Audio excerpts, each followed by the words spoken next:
7h40 sur Europe 1. Jean-Marc Bousquet est entré à l'hôpital quand la France entrait en confinement, en mars. Il est sorti du coma au moment où nous déconfinions, en mai.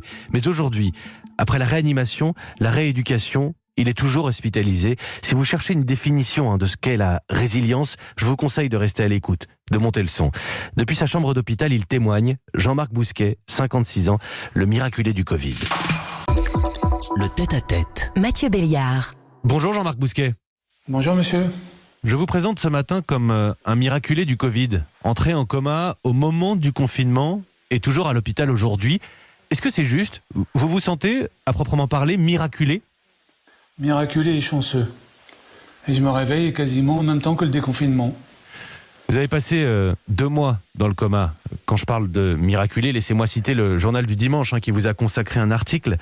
La lecture de son dossier médical donne le vertige. Jean-Marc Bousquet, vous avez subi 3 arrêts cardiaques, la pose d'un pacemaker, une embolie pulmonaire, un épanchement de la plèvre, une trachéotomie, une dialyse, une atteinte du foie, un hématome, du rein, des ulcères.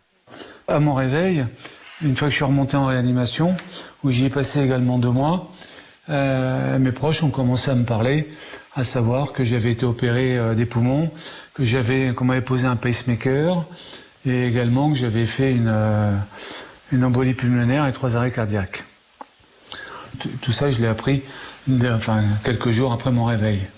Et puis 2 mois en réanimation, intubé et conscient. Totalement réveillé. Bien sûr, tout s'est fait progressivement, mais au bout d'1 mois de réanimation, j'avais une conscience et j'avais retrouvé toutes mes facultés intellectuelles. Et vous avez été bien entouré ? Vous vous êtes senti bien entouré ? Alors j'ai été merveilleusement entouré par ma femme et mes enfants, et également par l'ensemble des gens travaillant à la Pitié-Salpêtrière. Et je tiens à dire un grand merci pour 2 raisons. La première, pour la qualité du travail effectué conjointement, les différentes équipes et moi-même, et puis également par la qualité des intervenants qui ont été à mes yeux tout à fait extraordinaires. Surtout vu le passage dans lequel j'étais passé. Aujourd'hui, Jean-Marc Bousquet, votre quotidien, c'est la rééducation. Il faut peut-être l'expliquer, c'est pas non plus évident, c'est beaucoup d'efforts aussi. Vous avez passé 5 mois couché. Tout à fait. Et avec des membres qui ne fonctionnaient pas, ce qui veut dire qu'il a fallu que je réapprenne les gestes de base, à savoir la marche, dans un premier temps, réapprendre à manger tout seul, réapprendre le quotidien. Encore une chance que j'ai pas perdu la parole, ça aurait pu arriver, mais je l'ai pas perdu, j'ai pas perdu ma conscience, et je suis encore aujourd'hui, 7 mois après, toujours en train de réapprendre, notamment la fonctionnalité de mes mains, que j'ai oublié dans mon cerveau, puisqu'elles étaient pas du tout fonctionnelles, et c'est aujourd'hui ce à quoi je m'attache à rééduquer. Votre vie d'avant, c'est celle d'un chef d'entreprise, d'un fan de bonne chair, de rugby. Vous pensez pouvoir retrouver une vie normale, retrouver cette vie d'avant ? J'en suis totalement convaincu. C'est ce à quoi je me bats au quotidien. Et puis maintenant, à moi de travailler les mains pour récupérer les mains et puis retrouver une vie tout à fait normale. Peut-être pas à 100% des capacités, mais mon objectif, c'est bien évidemment, c'est les 100%. 100%. Évidemment, au niveau de la famille, des plaisirs du quotidien, mais quand je vous parlais de vie d'avant, je me demandais aussi s'il y avait un monde d'après pour Jean-Marc Bousquet. Est-ce que ça a changé quelque chose chez vous ? Oui, ça m'a permis de faire une introspection sur moi-même et certainement d'apprendre un peu plus la tolérance et de profiter beaucoup plus des choses importantes que peuvent être la famille. La tolérance ? La tolérance dans le sens va accepter beaucoup plus les choses telles qu'elles arrivent, et notamment les relations avec les gens. En écoutant votre témoignage, vous allez peut-être trouver ça bizarre, mais je vous trouve un peu à l'image du pays. Pour avoir raconté cette période que vous avez traversée dans des conditions très rudes, 2 mois à l'arrêt total, ce confinement qui a été le vôtre, finalement, vous êtes blessé, mais résilient ? Tout à fait, il faut se relever et puis avancer.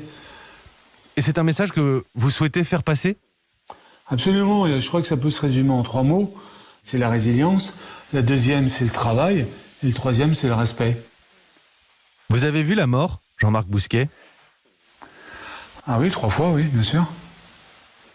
Aujourd'hui, j'en ai pas tout à fait pris conscience, puisque j'ai pas beaucoup de souvenirs de mon état de coma. J'ai pas conscience de mes arrêts cardiaques en fait.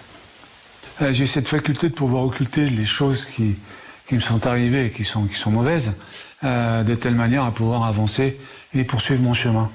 Quand vous voyez les débats actuels, vous savez, ceux qui ne veulent pas porter le masque, ceux qui estiment qu'on en fait trop, qu'on fait peur aux gens. Il y a aussi Nicolas Bedos, vous savez, le comédien qui a eu cette petite polémique en disant qu'il faut vivre quitte à en mourir. Ça vous inspire quoi ? Tout le monde, au jour d'aujourd'hui, on a une méconnaissance totale de ce virus et des conséquences à court terme, à moyen terme et à long terme. Peut-être qu'il y aura des conséquences à long terme. Personne ne les connaît aujourd'hui. Maintenant, vivre ou mourir, je pense que la finalité de la vie, elle se résume dans le deuxième terme, et notamment dans le terme de mourir. Je pense que c'est la finalité. Et ce qui se passe entre les deux doit être fait de la meilleure façon possible. C'est pas une finalité, le Covid. La finalité, c'est de vivre avec ou sans ce virus.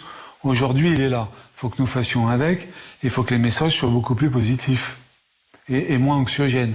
On vient de raconter ce que vous avez traversé, on ne le souhaite à personne, et pourtant votre message, on dirait que c'est le verre à moitié plein. Tout à fait, absolument. Il faut continuer à vivre, alors bien sûr avec des masques, bien sûr avec les mesures de sécurité, qui a priori ont l'air d'une certaine efficacité aujourd'hui, mais je pense qu'on ne peut pas prendre la population française en otage. Il faut aussi prendre l'ampleur de ce qui est arrivé, mais il ne faut pas non plus surévaluer la capacité des Français à accepter ce genre de... Il faut faire confiance, en fait. Il faut faire confiance aux Français. Et je pense qu'aujourd'hui, on ne peut pas les infantiliser dans un environnement. Moi, je préférerais que le message soit beaucoup plus large. Moi, je souhaite aux Français aujourd'hui de continuer à avancer, et notamment dans une bonne direction. Je fais partie des Français, et moi, me concernant, mon combat est en train d'être mené, et il sera mené jusqu'à son terme. Et vous faites partie des Français, bien sûr. Votre témoignage, ce courage, du courage, vous en avez, de la chance, un peu aussi. On vous souhaite le meilleur. Merci Jean-Marc Bousquet. Merci à vous. Je vous souhaite une agréable matinée. Au revoir. Au revoir.